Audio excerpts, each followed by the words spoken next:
bit by bit across the course of their entire lives.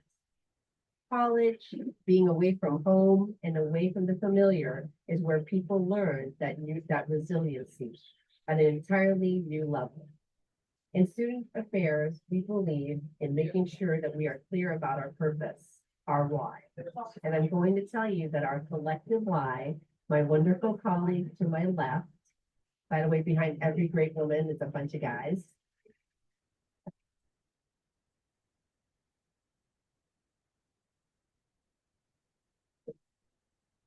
We have two other colleagues who aren't here who happen to not be the guys, but I just noticed this right now. I'm going to tell you that our collective why is your student. This is why we do what we do. We do it because your student is a symbol of hope, because we know that they will be better equipped than any other generation before them to change the world for the better. And so we are very hopeful and hope-filled. So I'm going to tell you a little bit about a second why. This is a more personal why, my own mom and my story. So my mom is a little dramatic, and I give her literally $5 each time I tell the story. She makes a lot of money. She told me at a family party when I first became an administrator, don't take away other people's children the way your school took you away from us. As a first generation US college student, I still remember the look of sadness that my family left when they left in college. My mom actually didn't come to help me move in because she said it was breaking her heart. It was a sad time during what should have been an exciting time. And years later, I actually understood her perspective. And I know that's really odd because the whole point of going to college, it should be joyous because it takes people like me and others into a greater, bigger, bolder, broader world. But I came to realize that what my mom was telling me then was that we, higher education and student affairs, need to make sure that we do everything that we can so that our students don't lose a sense of who they are or where they come from, or the fact that there are people out there who love them and cherish them more than anyone else will. And so that is what WashU does, and that is who WashU is. We do not take your student away from you. We do not close the doors and say, you can leave now, leave your check at the door, and say goodbye. We are your partners, and I think that's what makes us special. We also ask, as the chancellor did, that you honor the word trust. Trust that you are doing the right thing and bringing them here. Trust that they will respond well to this opportunity, because after all, they've been doing great things, because if they didn't, they wouldn't have been admitted to WashU. And finally, there are three things as the vice chancellor that I'm going to tell you that you should remember. I'm always into threes. First, there are deadlines, and we publish the deadlines. So when your student says, I didn't know that I was supposed to fill out that form so I can get a housing next year, before you call Cheryl Mauricio or myself, please ask them, did you look at your email? Did you look at the website? And did you see all the Instagram posts and all the flyers? And did you see the deadline? And then you can call me if they did all of that and they still didn't see the deadline. But I do want to tell you, there's a deadline. The second is that we will hold your students accountable. Just like their faculty, we have our own set of curriculum. They have deadlines. There's accountability when they call it grades. We too hold your students accountable. So just FYI, we do that. But the third piece is that we do that with care. The ethos of care with student affairs runs deep. I always tell people we love our students. We may not always like what they do, but we do care for them deeply. And so those are the three things.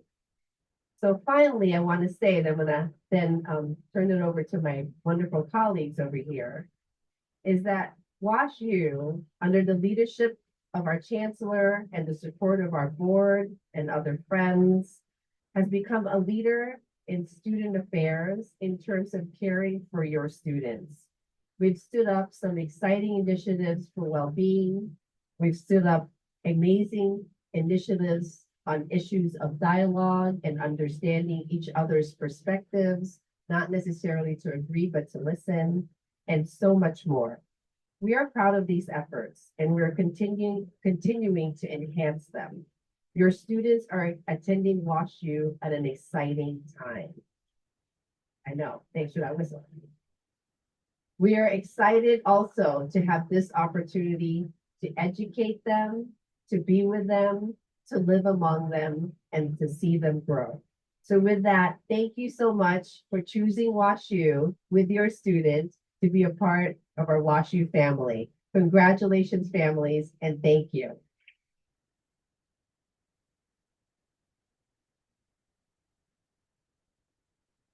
So before I call on student affairs teams, if you can raise your hand, if you have a seat open to you on your right side, if you have a seat, families who are still standing, I'm going to give like 2 minutes to please find those open seats. There's quite a bit, actually. Thank you so much. There's a lot of folks standing, so I want to make sure if you could just grab that seat.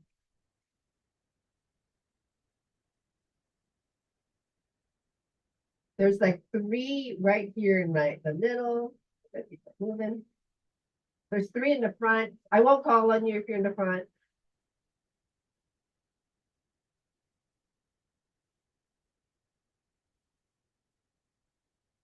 There's a bunch here on my right.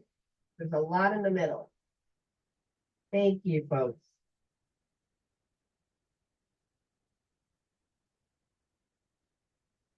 There's 1, 2, 3, 4, 5 right in front. So easy to come. You want to 6, 7 over there. All right, just making sure. Good. We're going to be together for about 3 hours. All right.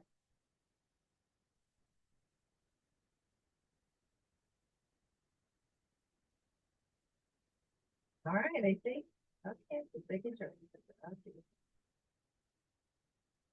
Okay, perfect. All right. So with that, I'd like to ask my wonderful colleagues in student affairs to please introduce themselves, their name, their title, and one piece of advice that they have for you as family members or your students during this time of their lives. So maybe I was going to ask for Anthony to first start. Good morning. Right. Okay, so I want to be honest about my words of advice. I'm Anthony Asma, Associate Vice Chancellor Student Affairs and the Director of Athletics, and I also oversee recreation. I went on 5 summer send-offs, Atlanta, Boston, San Francisco, Houston, and Nashville. And I shared one piece of advice. This place will make your child feel like they can do anything, and they probably can. However, you can't do everything. And there's a saying that you can't sprint a marathon. So they need to pace themselves. You can't have your whole college career or experience in 2 weeks or a weekend for some of you. So just let them know that to just take advantage of the opportunity, go at their own pace. They define their college experience.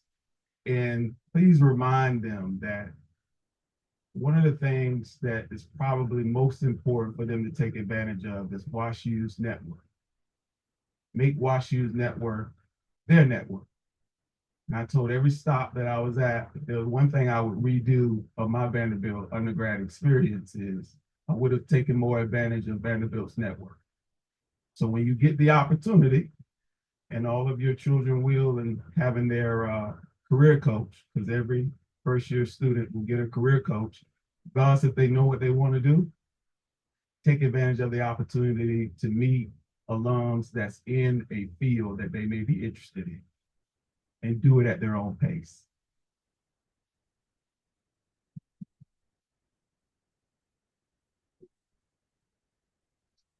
Hello, my name is Mark Jimenez. I'm the Associate Vice Chancellor for Student Affairs as well. And, I have a rising sophomore, or actually now that he is sophomore, here at WashU. And I think one of the things that I'd like to share is that when we were in high school, I'm texting him or calling, and we're talking all the time. He goes to college, and I'm getting a thumbs up, nothing, I'm busy or whatever. And I think that at that moment, they're really trying to readjust to this new environment and also to all the things that they're involved in, like Anthony was talking about. And so my advice to you is, and it's not for everybody, but let your students return to you. I think they need to find their balance in this new space, but they will come back to you, and don't stop texting them, but don't get nervous or afraid when they're not being that same person. They'll come back to you, and so don't be afraid of them.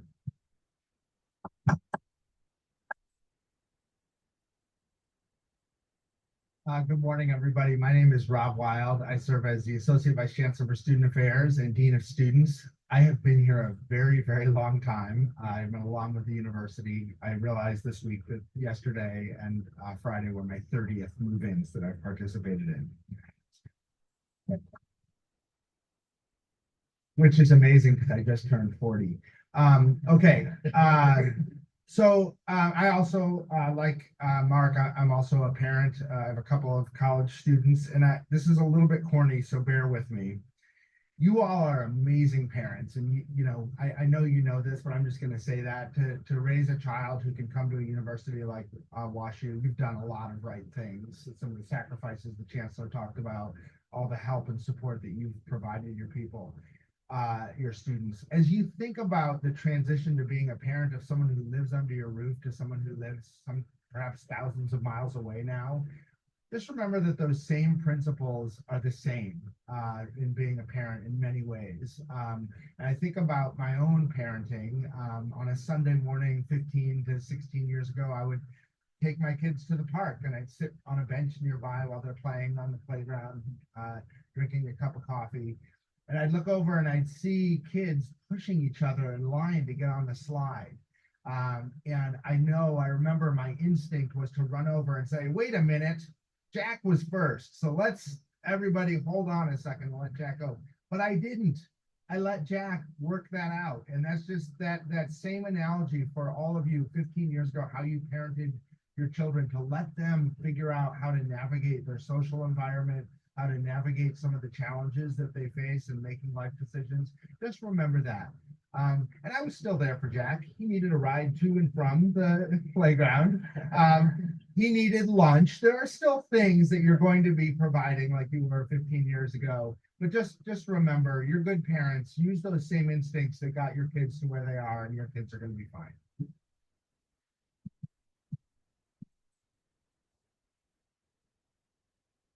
Parents, families, it's good to see you in the audience, and it's fun to have a standing room only crowd. Even though there's a few seats around, it still would probably be standing room only. My name is Kurt Dewar. I serve as the Associate Vice Chancellor for Health and Wellbeing and oversee all the student-facing health entities. I'm impressed that Mark's kids still text him back. Mine, not so much. Once they hit that first year, it tends to be at their leisure, I think.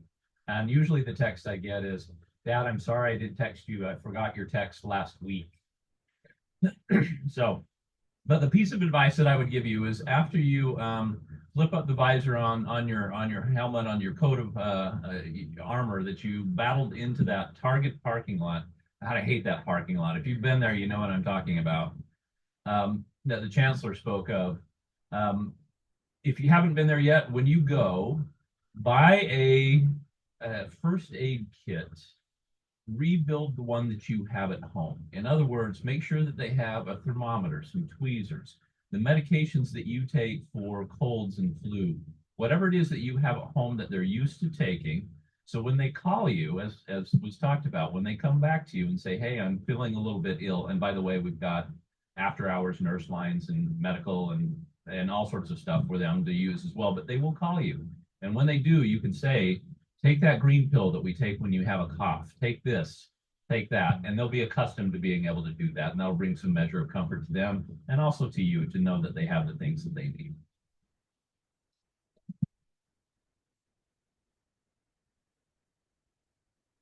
Hello all, my name is Danny Pape. I'm the Executive Director of the Center for Career Engagement. So Anthony, thanks for the call out. So with our career coaches, we'll talk about that later. But my piece of advice is this around career. It's okay to explore. It's okay to not know exactly what you want to do. The WashU student wants to have everything planned. Career and life can't be. It's okay to have some ideas and some things you might want to consider. But what we want to prep students is to take advantage of opportunities that are put in front of them that they don't necessarily plan for or build out or think about, right? The job market, the trends, things change. And so being able to navigate that is wonderful. Think about your own careers and own paths and impart that advice. I would absolutely not be sitting here in front of you if I didn't take advantage of opportunities that were put in front of me that I did not prepare for. So prep them for the unknown. Help them to know that it's okay to not have a 5-year and 10-year plan because there's no way to know what they'll be doing if they don't take advantage of the networking opportunities.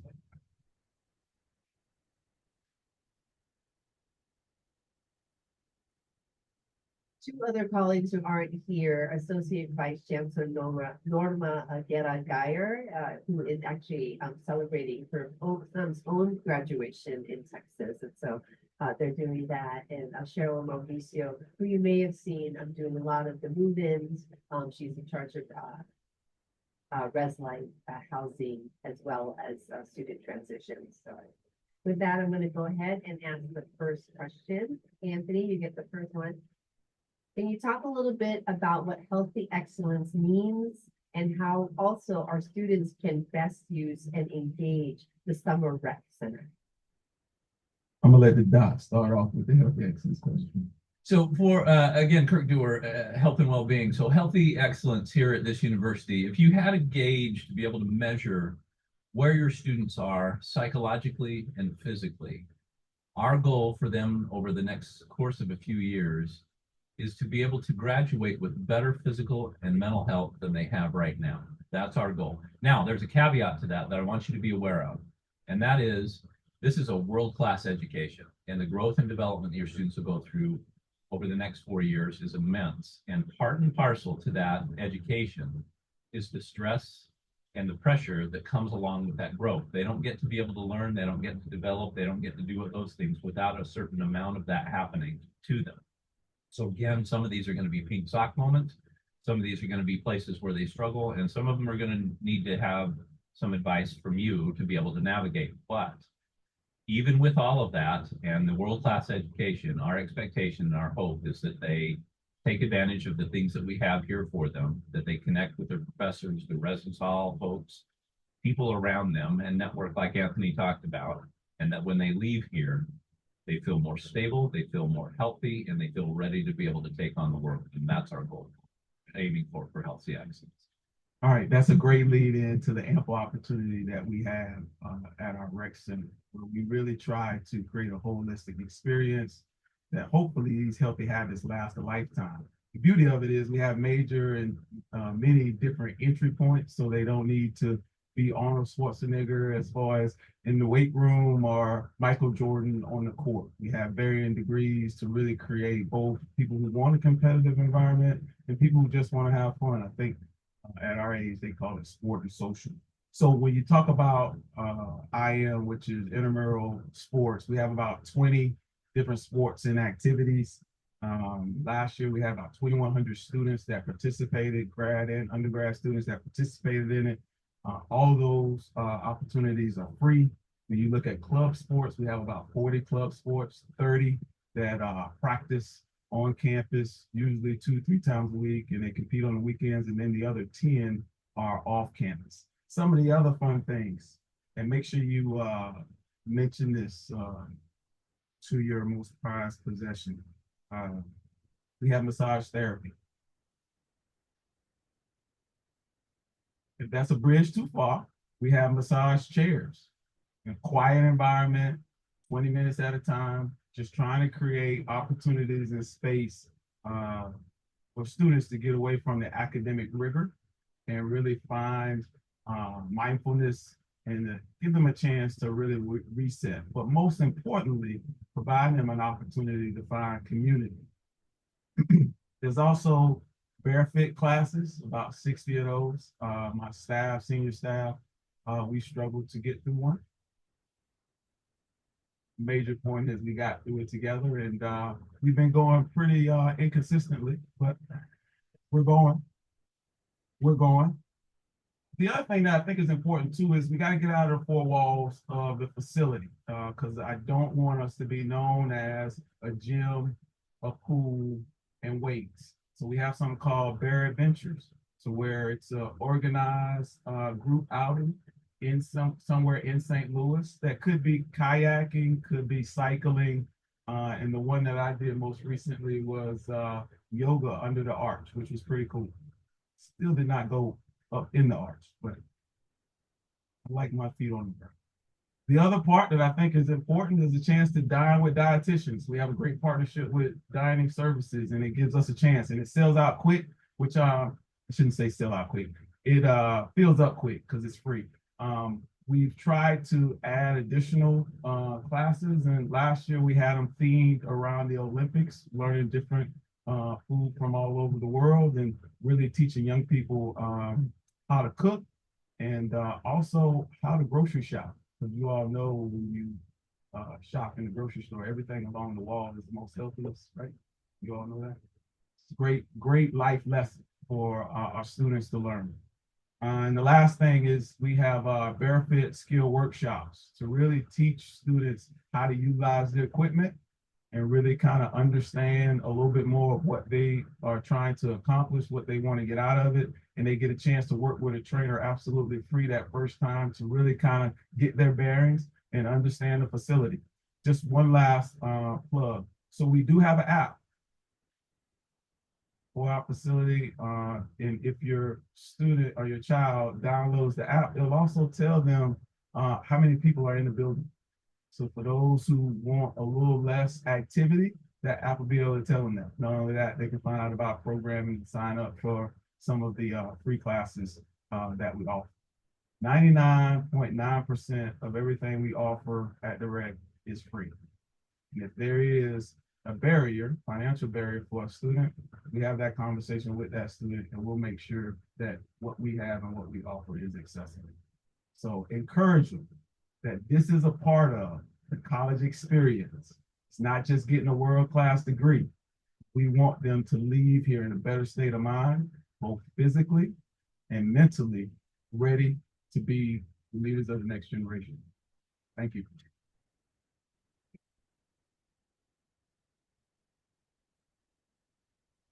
All right, thank you so much, both of you. Danny, I'm going to ask you this. When do you suggest students start engaging with the Center for Career Engagement? And what two services of the CCE would you recommend to your students coming in right now? So first, right away, in fact, we've engaged some of your students already as prospective students and as they're kind of onboarding. But exciting news this year is that during Fall Welcome next week, they will actually engage with the Career Center through a 30-minute presentation with a career coach with a career community that they preferenced. So they may not remember preferencing this career community as they signed up, but they will get lots of information. So they will attend that 30-minute session with some of their peers, and then they'll be welcomed to an open house to see where some of our spaces are. Really, thanks to Chancellor Martin and Dr. G, the Career Center has been elevated on this campus, and we are ready to serve them and engage them early. A couple of things, though, about the messages we're going to deliver. First, it's okay. If they have no idea where they want to be, what they want to study, or as we typically hear here at WashU, I want to major in 5 things, I want to minor in 3 things, and I want to do everything that the world has to offer. We're going to help them explore that and navigate that. And all of those choices are wonderful, no matter what interdisciplinary options they choose. And so early and often is best. It'll help them start to connect to the employers that engage on our campus. It'll help them to start to engage with the network that Anthony referenced earlier. And so just getting them to start thinking about early. Also, maybe don't even use the word network with them. I was talking with some families last night, and they people are scared by that word, but they engage with each other. They build relationships every day. And so that's really all it is. Also, talking to someone out in the field is not doesn't have to be scary. I always tell students, what do people love to talk about most? Themselves. So if you ask lots of questions of them, it's going to lead to some really good conversations. Two services or two things that they should do their first year. One is join a career community. So we serve students not via their major, but via their career interest. And so we have 6 career communities spanning across industries and areas. And no matter what they're studying, they can join as many of those as they want. We do programming. We have career coaches connected to those career communities that are experts in that industry area, and they can switch throughout their time at WashU. It's really a best practice in our field. 2 would be to engage with our Handshake platform. So Handshake is a job and internship board where companies from all over the world post their internships and jobs, but even more importantly, probably for your students, on-campus employment, which might be of interest. In fact, we do an on-campus job fair the second week of school.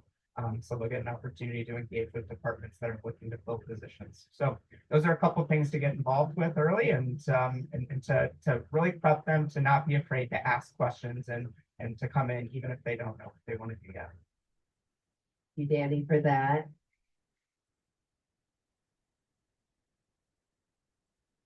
So Rob, I know you've been busy this week helping us move, and also, by the way, helping your son move and carry the queen size bed to his new apartment. But can you tell us a little bit, putting on your Res Life hat, what do parents and what do you want to share with parents and students who, as they've now moved into their res halls, may have some roommate or suite mate issues? What should they do first? And also, if you can tell us a little bit about our process. Right. Thank you. First of all, it was a full-size bed, not queen. I don't think I could have done a queen yesterday. Great question. That's my at the playground slide analogy, right? So the pushing on the slide and letting in front of someone is the analogy to having a roommate conflict. First of all, let me just say we're pretty full. So that means our housing is all occupied for the most part, which means we don't have a ton of flexibility on roommate changes today. However, we also know that part of being in college, and many of our students haven't actually had a roommate before. They may have siblings, but they haven't actually shared a room with them. So we spend a lot of time when we're training our staff with our resident advisors, who are the juniors and seniors who live in the residence halls. Hopefully you saw some of them around the last few days, and our Washington University student associates called WUSAs, who are generally sophomore residents. We spend a lot of time talking to them about how do you talk to students in your community when they're not getting along with their roommates. We actually have something called a roommate agreement that I know this sounds kind of crazy. I kind of wish I had done this at home with all my teenage kids, but things about like leaving food out and what time do you go to bed and what temperature do you like the room, things like that you sort of assume people can communicate about, that they don't always communicate about up front, and it makes challenges happen. So we will do that with all of our students. In fact, when we have students who come forward and say to us, this is not, I can't do this anymore, this is not working, we always make sure that we've done that roommate agreement up front. We also do have staff, full-time professional staff who live in each of our residential communities who can help your student. My biggest advice to you on this, when this happens, be empathetic, listen, do what you normally do as parents. Ask them, have you tried this? Have you tried that? And encourage them to seek out our staff rather than calling our staff yourselves. It's much easier and actually a lot more efficient when students are advocating for themselves with us. So thank you for the question. It's a good one. All right. Thank you, Rob. Mark, I'm going to ask you this question, which is, we've heard from students if they want, from parents, if they want their students to meet students from all backgrounds, different from them and to grow. But at the same time, we also know that there is still the growth in terms of cancel culture. So what efforts have we done, and is your office and area is doing, that really looks to have people understand and where their others are coming from and to have productive dialogue? So as you know, your children completely understand where you're coming from when you're giving them advice, right?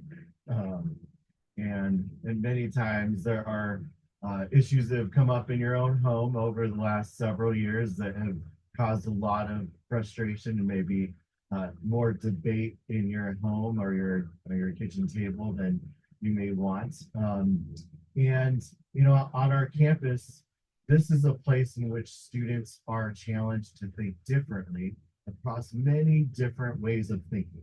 You all raised your children to think the way you were taught or how you wanted them to think. You put them in schools in which they were taught to think a certain way or engage in conversations. A lot of times they were involved in how to debate, how do you have really effective discussions. And so in this topic, I really think that the really big important thing to take away from is that the work that we're trying to do around this topic is really around dialogue. And dialogue is neither debate nor is it a discussion. It's really about understanding where others are coming from. And so we think about we have a class that we started last year. It's a 1-credit class. It's a program called Dialogue Across Difference, DXD for short. And students are really learning about how to learn from each other, how to understand, well, why do you think that way? And maybe actually asking themselves, why do I think this way? And it's really not about changing people's minds. It's really about understanding what is informing the way in which we think, how do we take a position, what were the experiences that influence that? And it has changed the way in which those students who've taken that class do engage with each other. It also has changed the way in which they see the university environment and how they engage in it.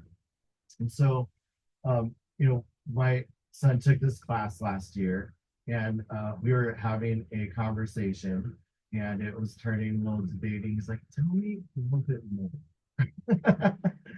I was like, oh no, you're using the tools. I hear what you're saying, and so when your students come home, they're like, "Tell me, can you help me understand?" That means they're learning and they're using tools, right? They're not, you know, I feel like right now we have an extraordinary fall upon us where there's going to be a real need for our students to use those tools with each other. Your students are going to be thinking, oh, should I talk to this person about this? Should I talk about that? Can I say what I think?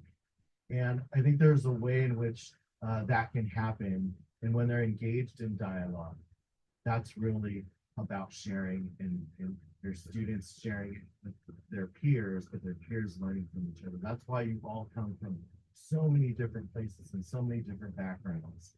And I've lived in the South, I've lived in the East, I've lived in the West, I've lived in the Midwest, and my family is from Maui, or got people from all over the place. So when our family gets together, I hear a lot of the conversations that sound a lot like the ones that our students are having here too. So with that, I'll just say that if your students are starting to talk to you about, oh, you know what, I've been talking to my friends about, or my suite mates about this topic, and I'm not sure they're starting to have some of those conflicts, and they can still sign up. We have a delayed start to this 1-credit class this fall. So I highly suggest they sign up for Dialogue Across Difference, and there's 4 different sessions that they can sign up for different themes. And so I encourage them to take that class, and you can encourage them to do that too.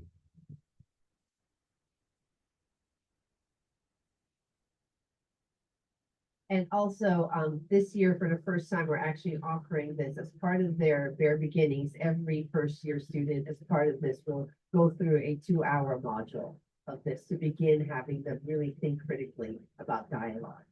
Now we're going to be in the questions that you've all started doing. So I'm kind of going to read through them. And the first one is actually to me.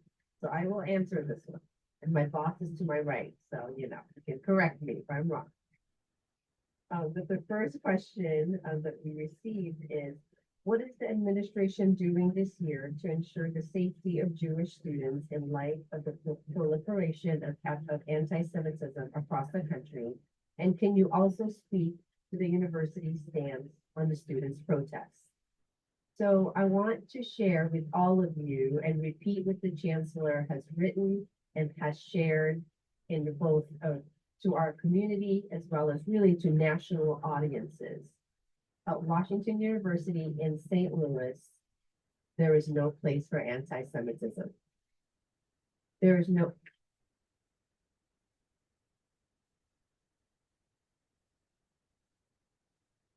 no place for Islamophobia. There is no place for hate.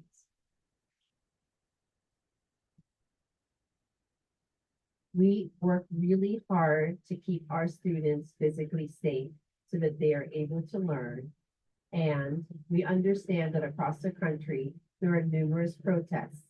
In many ways, that for students is part of the learning experience. And when I also spoke, and so free speech is a part of the thing that they are exploring and understanding.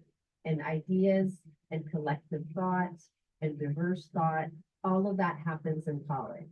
And when I talked about number 2 earlier, that we at the same time hold them accountable, we have very clear, transparent policies and guidelines about what happens next when there are lines crossed. And your students will actually get an email from me, probably around the first day of school, to remind everyone that we value free speech and the learning of different ideas, and that we also have guidelines and policies when things are crossed. Last spring, I was so proud of my colleagues and our leadership and our chancellor and my team and our students who really decided that they understood what free speech is, and for the most part, understood if there were guidelines and policies broken. And we did what we needed to do. We supported our students and we held them also accountable. And we were able to continue and finish off a great year.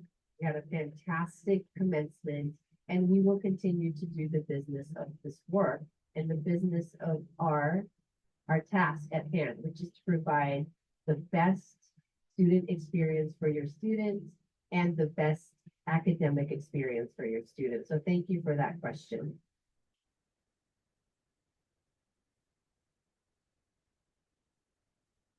So Rob, we're going to ask a little bit about our leadership program. People are talking about leadership. And one of the questions is, what do we actually do to develop students as leaders? And is there anything special that WashU does in particular? Thank you. That's a great question. I have to say I'm a little nervous about this question. We just launched this year, thanks to the great work of the Chancellor, something called the Bauer Leaders Academy. And one of the leaders of the Bauer Leaders Academy is a parent of a student in the class of 2028 who's sitting in this section here. And I'm not going to out her, but if a shoe comes flying in, I've misspoken about something related to leadership. Okay, so 3 things really quickly around leadership that I would like all of you to know about. First of all, on Thursday, August 22nd, we actually have a part of our Fair Beginnings new student orientation program that's focused on leadership. What makes Washington University unique when it comes to leadership? One of the things we really try to do is meet our students where they're at and help them develop what we call, and we heard Dr. G talk about it in her opening remarks, their sense of purpose. What is it that makes them motivated? What do they care about? And how does that inform their leadership? And so we're going to do a very brief introductory activity this week around sense of purpose with all of our new incoming students. The second thing I want to alert you to, and you'll get information about this from the Office of Student Transitions and Family Programs, but On the Friday of the first week of classes, we have something called the Student Activities Fair, where in the late afternoon, all 400 plus of our student groups, from club ice hockey to the beekeeping club to the student government, will set up tables around Mud Field outside the Danforth University Center and try to recruit all of your students to join their groups. And I encourage you to encourage your students to attend that as a great way, not just to get involved in something that's interesting to them on campus, but also as a potential way for them to practice the leadership skills outside of the classroom in one of those groups. And then the last thing I'll just mention, we're super excited this year at the last week of October to launch our first inaugural Leadership Week. We have a really fantastic speaker that Dr. G has recruited that students can come hear about.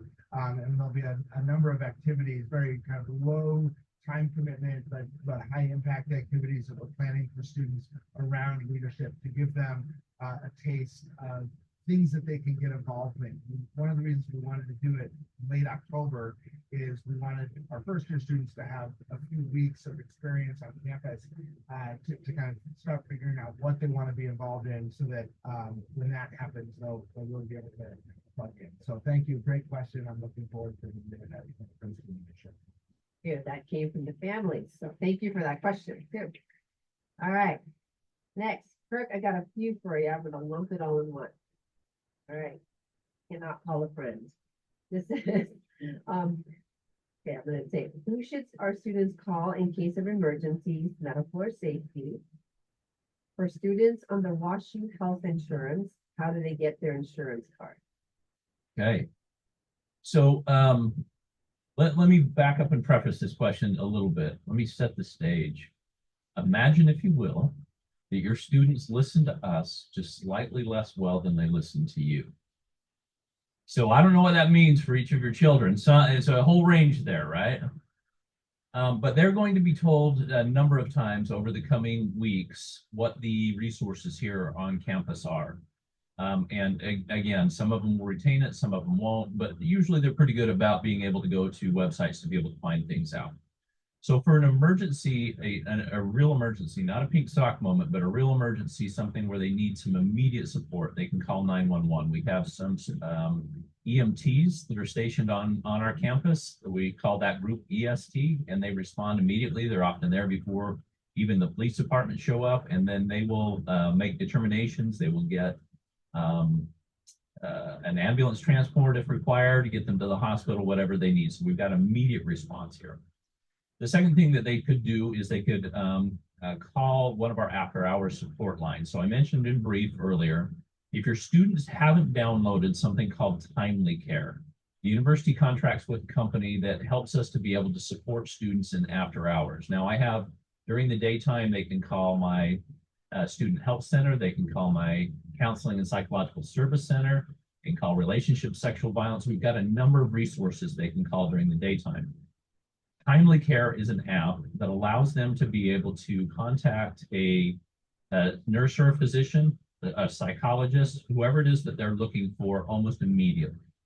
But it takes some time to be able to sign that up. So I strongly encourage you to have them sign up for it now, so that they see that as a resource that they can use in the future. Available 24/7, in contact with somebody. They can also schedule virtual appointments if they don't want to go in to see one of our folks. For my health center, most days they can call, schedule an appointment, and those appointments can be almost immediate, but we do encourage them to call before they come over. So that's the first piece. The second piece was the question about the health insurance. So by default, all the students are put on a list to be able to sign up for health insurance. Many of you have taken the opportunity to be able to waive out of that health insurance because you have some of your own. Many of you are taking advantage of what we feel like we've negotiated some pretty good prices with United Healthcare. We don't run the insurance. We just try to negotiate on your behalf and then connect the students with UHC. So if you go to our student health website, or if you go to UHC, they sort of connect with each other. The students can choose to accept the health insurance. So there's a way to be able to, because there's a date by which, coming up here in the near future, we do have dates by which they either have to have waived out of the insurance, or they can accept it. And if they choose to accept it, they click a button and then immediately they can download their card on the internet And one of the things that I would encourage you to have your students do, whether it's our health insurance that we've negotiated or your health insurance, is to have them carry that health insurance card. Now, you know and I know that they're not going to do that, right? So what you have them do is you say to them, why don't you take a picture of the front and the back? And then you stand there until they do. Okay? That way you know that they have it on their phone, and then when they show up and need those services and any of the important documents you want them to have them take a picture of it so they'll have it with them all the time. So they can download it from the internet and they can put it right on their phone from there, the UHC product or your card from whatever insurance it is that you carry. I just want to say, when as soon as you start talking in timely care, I saw all these families pull up their phone and start writing it. I was like, okay, so you can't sign up for it though, only your student. Danny, can you talk about on-campus employment? How does a student find an on-campus job? And in a quick follow-up from that, Anthony, how can my student apply and work at the rec center? Yeah, so working on campus. First, research says that students who work on campus about 10 to 15 hours a week really persist and do really well in school and past school. So it is a best practice if that's something they're interested in. It's a great way to gain skills that employers are looking for. So to look for on-campus employment, so Kirk wants you to have your son or daughter take a picture of their health insurance card. Could I ask the same for their resume? Take a picture, get ready, and when they look at you and say, I don't have a good resume, say, visit the Career Center. We'll support them and get them ready for that. Handshake, as I mentioned earlier, is where students are going to look for those on-campus opportunities. Those are posted and available throughout the year. Of course, a big push happens early in the year. So that's why we do an on-campus job fair August 29th. So they'll get some information on this week at Fall Welcome when they attend that session with the career coach. So that could be a really easy way to get started to navigate that. Also, an important time is mid to late spring at the end of their first year. A lot of departments start recruiting for the next year for their the department work and the things that they need to do. We are really pushing departments as well to have student employment to be a place where students are really gaining skills and helping them understand the skills that they are gaining that employers care about. Employers care about a skill set, not a major, right? Now a major is a part of that skill set, but how do you holistically gain other things? And that's through being involved, that's through working on campus, that's through internships, that's through volunteering. And so helping students really think about an experience on campus can actually be a really great lead in into the type of work they may want to do in the future. So I'm going to pass it to Anthony to talk about specifically the rec center. Yeah, I want to follow up with what Danny said, because I do think it's important for these employment opportunities to be very intentional and an opportunity for a young person to develop, not just be, but put them in a position to become. And so for us, as far as access points to learn about the opportunities, we will be set up at the job fair, we'll be at the resource fair, and then they can always come to Summers and we will interview on the spot. But just make sure that they know that this is not just a place to just be. Brian kind of runs the Summers Rec Center, and then Brian Lindsay has been very intentional about the developmental opportunity for young people to step into, not just leadership roles, but also how to. Great example of that, which is one we talked about last week. There's a difference between listening and waiting to speak. I think that's something that's a life skill. And so being very intentional about the environment we put our students in so they get something out of it other than just a paycheck. So I think I answered you. Okay. Thank you so much. And by the way, you don't have to have work study to get a job on campus. So that's FYI. All right. Rob, I'm going to give this one to you. Not every student has experienced a tornado. So how do we prepare our student for a tornado and or other disasters? Wow. Okay, that was unexpected. I'm from Rochester, New York. Is anybody else from Western New York? Yeah, all right. So don't really, actually, I heard you had some bad tornadoes, but growing up, we didn't have tornadoes. Here in the Midwest, that's just called spring. And so, we actually do a number of emergency preparedness activities for our students. And we do cover tornadoes, and what to do. Just as a reminder, if there's a tornado, you want to go to the lowest level of the building, get inside, get under a desk. That's quick. You can pass that along. That's important safety information. We actually have a group at the university called Emergency Management, who a large part of their role is to share safety tips with our students, and so they definitely will do that.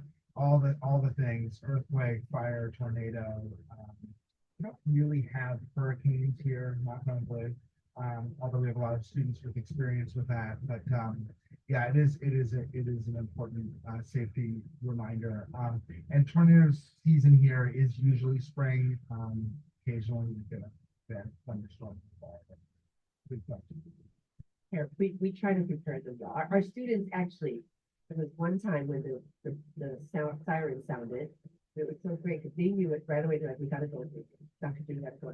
Like, okay, I know, I'm walking slow, I'm going. I think Mark was there. Mark, can you talk a little bit about, is there any engagement opportunities outside of WashU, maybe Mark and then Rob briefly, that they could do in St. Louis or in area? So when I think about like what our students are involved, they find these places to get involved in our community, to partner up with nonprofit organizations, with community agencies, and they find it because they got involved with other students who've already are, you know, sophomores, juniors, seniors who are involved. They join a club, they get engaged, and that leads to another opportunity. It talks about like what Anthony was saying, like making WashU your network. And so our students do a really good job of that, and they find a few things. One is some, purpose about finding the things and connecting to this new home.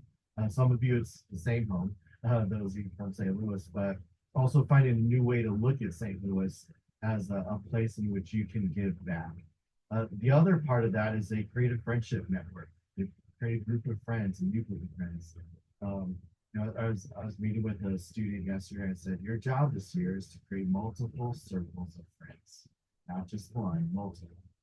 And the third thing is they sometimes get that career experience where it's like lining up with that career interest.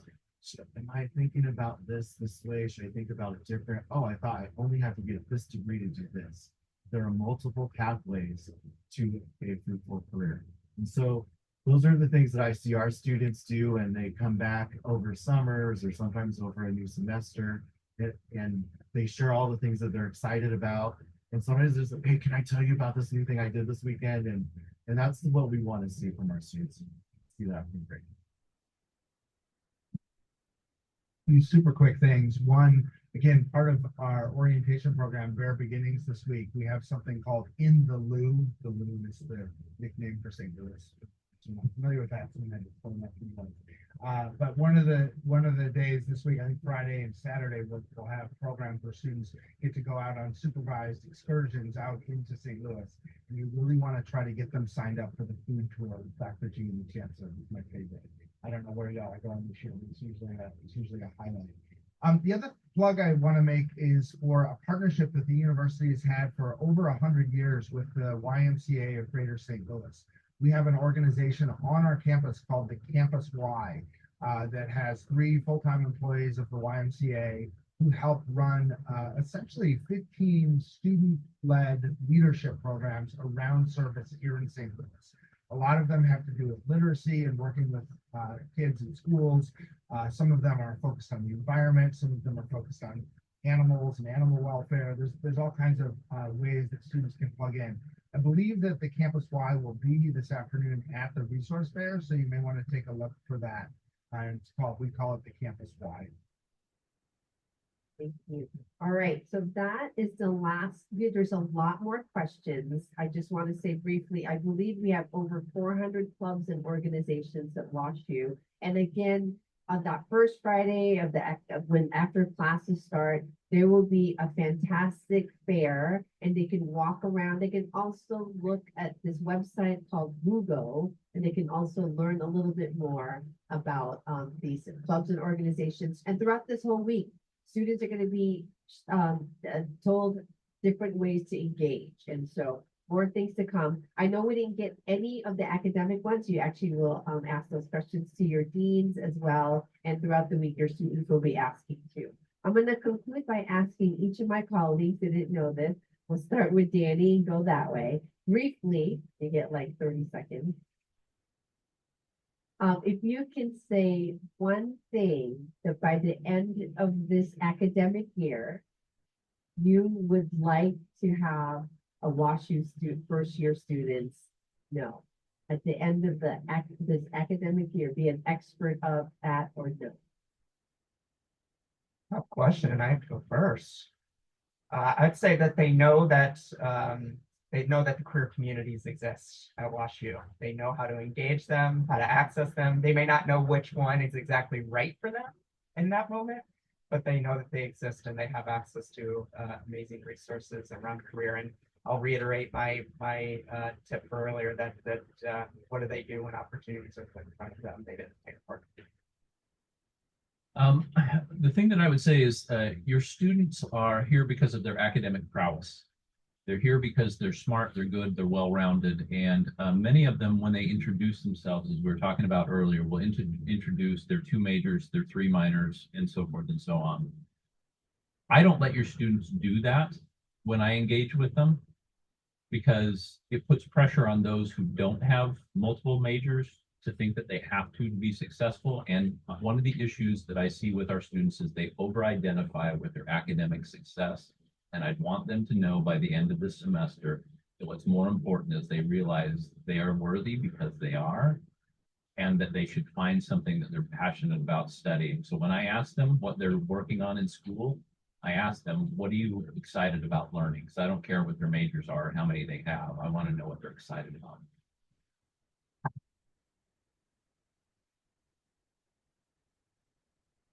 All right, sorry, Anthony, I'm stealing this from you probably, but I want them to have attended at least one WashU Bears athletic event. We are, how many, any parents of athletes out there? Any parents of athletes? Yay. We're not going to be on ESPN probably this year, but our programs here are so competitive and so fun.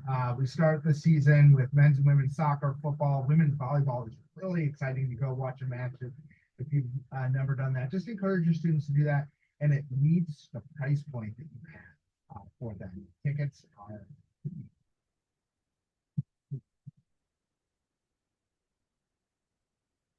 So at the end of the year, because of what you have done, how you have invested in your students, because of what we have done and how we've invested in our students, I hope that at the end of the year, they understand that they belong here, that this is the place that they want to come back to over and over again.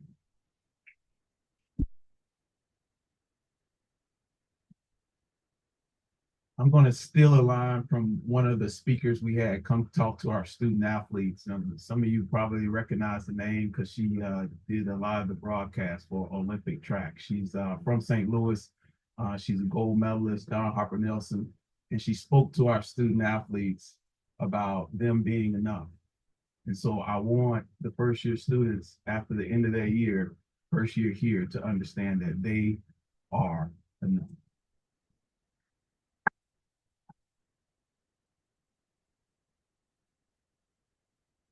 They're amazing. I work with fabulous colleagues. And so thank you all for joining us this morning. There's more activities for you. We are so excited to get to know your students by their name and by their story. I'd now like to ask Catherine Pay, Director of Student Transitions and Family Programs, to the stage, because she will actually be the one to release you to your next meeting. So thank you all. Have a great rest of your day. Safe travels.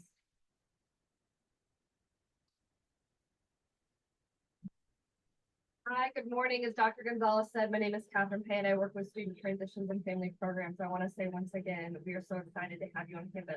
I'm going to cover a little bit of information before I release you because there are a few questions that you all had. And know that you have plenty of time to get to the students, so you don't need to rush out unless you need to question them, and they'll be located in the lower level of this building. Several folks asked about the difference between FERPA and HIPAA. So FERPA is the Family Educational Rights and Privacy Act. Essentially, it is a law that protects your students' privacy and their data. As a family member, what that means for you pragmatically is that regardless of their age, so if your student is a minor, we can't share much of any information with you. So you're not going to get access to their grades. If you call, we can give you general advice about what a student might do in that situation, but we can't talk to you specifically about your student's situation unless your student signs something called a FERPA consent to release form. Frankly, you probably don't need it. If you're really, really worried about something and your student wants you involved, they can put you on speakerphone in one of our offices or on a Zoom call, and that might be the more appropriate way to do that. HIPAA operates the exact same way that it does where you live everywhere else in the country. And so if your student is 18 or older, then their medical records are private. And if they want to share that information with you, there is a HIPAA release form that the students can sign in person at our Habit Health and Wellness Center. And they would need to renew that on a fairly regular basis, the same way you would do at any medical facility across the country. If you've seen online someone trying to convince you you need a power of attorney or a medical directive form, I am not an attorney, but what the university's attorneys have told me is that you don't need that. A power of attorney form will not override a student's HIPAA privacy rights, and a medical directive is typically used if a student's incapacitated. If they're incapacitated, I hope this never happens to you all, but as their next of kin, you would still get that call from the hospital regardless of those documents. If there's something that you want to have, that's between you all and your lawyers and your students, and we just ask that you keep those documents yourself. We don't need to store those for you. Also, several people asked for a copy of the student orientation schedule so you know what your student is doing this week. You can find it on the New Students website, which is newstudents.washu.edu. If your student doesn't know where that is, they received a printed copy of the weekend schedule yesterday or the day before when they checked in. They will get a copy of the full week schedule tonight at their meeting. And they have an electronic version of the whole week's activities that we've been sending since May. And as recently in their email as last night. And so my shameless plug is if your student is like, I don't know what I'm supposed to do in 10 minutes, if you could ask them to check their email for me. You know, I also probably need to check my email more, but that's my shameless plug. Encourage your students to check their email. I promise they do have a copy of that schedule. And then lastly, before I release you all, if you are looking for the bathrooms in this building, the bathrooms are in the lower level. If you are going to another building for your students' dean's meeting, there are bathrooms in all of those buildings. And if what you really need is coffee, the closest place to find coffee from here is in Cafe Bergson in the Danforth University Center, which is located in the building next door. And so now I'm going to tell you where to go next, and I'm going to release you one at a time. So wait until I ask you to leave if you can. So if your student is in Beyond Boundaries, you can attend any dean's meeting of your choosing. You may want to consider the school your student is hoping to be a member of in their sophomore year. If your student is in a joint program such as business and computer science, you may choose to attend either the McKelvey Engineering or the Olin Business Dean's meeting. Both are great. They're being recorded. And so if you really need to know both, you can watch a recording of one later and see one live now. So now I'm gonna go through the release, and we've got people who are gonna help you get out of here. There are gonna be some student employees in red polos. They're gonna have big signs, Vanna White style, above their heads, and if you'll follow those on the way out. So McKelvey Engineering families, you will remain here. So stay in your seat, even if you need to go get that coffee in the bathroom break, wait until everyone else gets out if you can for me. Families of Sam Fox students, so students studying architecture or art, you are heading to Steinberg Hall. So if you'll step out of Edison Theater now, we have a student in the back, she's holding this beautiful red sign. So Sam Fox families, architecture and art, if you'll head out right now.